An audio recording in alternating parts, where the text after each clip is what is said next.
परीक्षा और प्रतियोगिता में सफलता के जानलेवा दबाव के चलते सभी छात्रों के सामने जल्दी याद करने और याद रखने की ये भीषण समस्या आती ही है।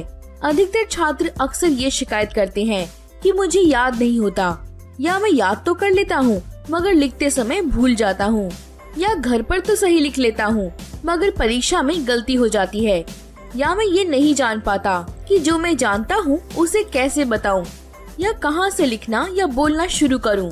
अनेक तरीके, scientific methods of quickly memorise. लेकिन वीडियो में आगे बढ़ने से पहले अभी तक आपने हमारा चैनल सब्सक्राइब नहीं किया तो सब्सक्राइब जरूर कीजिए, क्योंकि आगे ऐसी वीडियो और भी आपको मिलती रहेंगी। विज्ञान हमें हमारी सभी समस्याओं का विश्लेषण करना और उनका समाधान खोजना सिखाता है। अगर आपको ये पता चल गया कि आपकी समस्या क्या है, तो समाधान की तलाश का पहला चरण पूरा हो गया। याद न होना भी एक समस्या है और इसका भी विज्ञान के पास समाधान है। आइए इस अनुभव सिद्ध पद्धति को समझने और सीखने का प्रयास करें। इस पद्धति से कठिन और लंबे से लंबे उत्तर को आप याद भी कर ले जाएंगे और लिख भी लेंगे। पहला, जब भी कोई उत्तर याद करना हो तो एकांत में किसी शांत जगह पर बैठना चाहिए।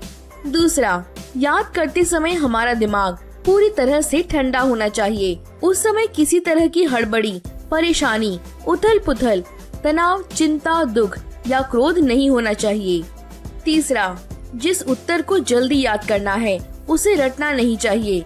रटने का मतलब है बिना सोचे समझे उत्तर के केवल कुछ शब्दों या एक दो वाक्यों को ही जल्दी जल्दी बार बार दोहराना। रटने से उत्तर दिमाग में गहराई से बैठ नहीं पाता और उसे हम जल्दी ही भूल जाते हैं। ये जल्दी याद करने की परंपरागत पद्धति गलत और अवैज्ञानिक है। वैज्ञानिक पद्धति से याद करने के लिए अपने उत्तर को धीरे धीरे रुक कर समझ कर एक बार में शुरू से अंत तक पूरा एक साथ ही पढ़िए। चौथा, उसके बाद अपनी उत्तर पुस्तिका यानी नोटबुक को बंद करके ऊपर आसमान में देखते हुए पूरे उत्तर को एक सिरे से दूसरे सिरे तक अपने दिमाग में घुमाइए। इससे पूरे उत्तर की मोटी मोटी रूपरेखा पर दिमाग की पकड़ बन जाएगी।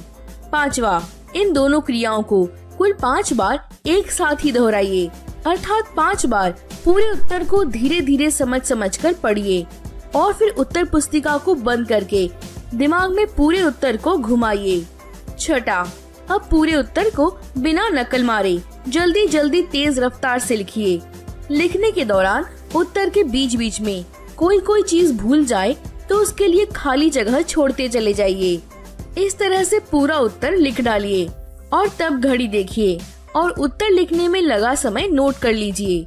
अब अपनी उत्तर पुस्तिका खोलिए और लिखते समय जितने शब्द या वाक्यांश याद न आने के कारण छूट गए थे, उनकी खाली जगहों को उत्तर पुस्तिका से देखकर दूसरे रंग की स्याही से भर दीजिए।